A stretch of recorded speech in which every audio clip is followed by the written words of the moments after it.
అందరికీ నమస్కారం ఫ్రెండ్స్. స్నేహితుల దినోత్సవం రోజే ఆంధ్రప్రదేశ్లో తీవ్ర విషాదం చోటు చేసుకుంది. దుఃఖంలో కుటుంబ సభ్యులు. అసలు ఏం జరిగింది, ఏంటి వివరాలు తెలుసుకుందాం. వీడియో పూర్తిగా చూడండి. అలాగే తప్పకుండా ఒక లైక్ చేయండి. లైక్ చేయడం మరింత మందికి ఇన్ఫర్మేషన్ చేరుతుంది. అలాగే ఎప్పటికప్పుడు అప్డేట్స్ తెలుసుకోవడానికి ఛానల్ని సబ్స్క్రైబ్ చేసుకుని ఫాలో అవుతుండండి. ఇంకా వివరాల్లోకి అయితే వెళ్ళిపోదాము. స్నేహితుల దినోత్సవం రోజే ఏపీలో విషాదం చోటు చేసుకుంది. యారాడ బీచ్లో యువతి యువకుడు గల్లంతయ్యారు. ఫోటోలు తీసుకుంటున్న క్రమంలో సముద్రంలో గల్లంతైనట్లు సమాచారం. యువతి నీతుని రక్షించబోయి మరో యువకుడు రాము అయితే గల్లంతయ్యాడు. ఇక్కడ ఈ ఫోటోలో కనిపిస్తున్నారు కదా, రౌండప్ చేసిన ఫేస్లో వీళ్ళిద్దరూ కూడా గల్లంతవడం జరిగింది.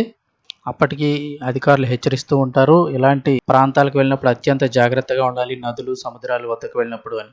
ఈ ఘటనపై కేసు నమోదు చేసిన న్యూపోర్ట్ పోలీసులు దర్యాప్తు చేపట్టారు.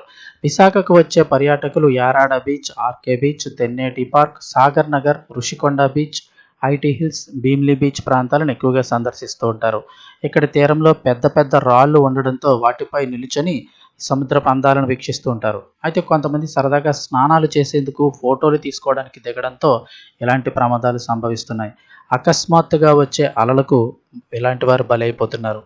విశాఖ తీరం చుట్టూ కొండలు ఉండడంతో వాతావరణంలో వచ్చే మార్పుల కారణంగా రిప్ కర్టాలలో ఒక్కోసారి భారీ అలలు వస్తూ ఉంటాయి. రిప్ కరెంట్ వల్ల అయితే కనుక ఈ భారీ అలలు వస్తుంటాయని చెప్తున్నారు. ఇలా రిప్ కరెంట్ వల్ల అలలు కొన్ని మీటర్ల ఎత్తు వరకు కూడా వస్తూ ఉంటాయి ఒక్కోసారి.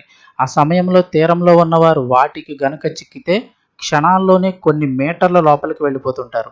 సాధారణంగా అలలు ఎవరినైనా లోపలికి లాగితే కొద్ది దూరంలోనే విడిచిపెట్టేస్తాయి. అటువంటి వారిని లైఫ్ గార్డ్స్ రక్షించే అవకాశాలు ఉంటూ ఉంటాయి. కానీ ఈ రిప్ కరెంట్ వల్ల వచ్చే కెరటాలకు మాత్రం చిక్కితే అలాంటి వారు సురక్షితంగా బయటపడడం అసాధ్యమనే చెప్తూ ఉన్నారు. ఎంతో గజేతగాళ్ళు అయితే మేనేజ్ చేసి బయటికి రాగలరు తప్ప నార్మల్గా రెగ్యులర్గా వెళ్ళని వాళ్ళు, అప్పుడప్పుడు వెళ్ళే వాళ్ళు ఇలాంటి వాటికి అయితే కనుక బలైపోతుంటారు. అలాగే ఇక్కడ కూడా జరిగిందని అయితే అనుమానిస్తూ ఉన్నారు.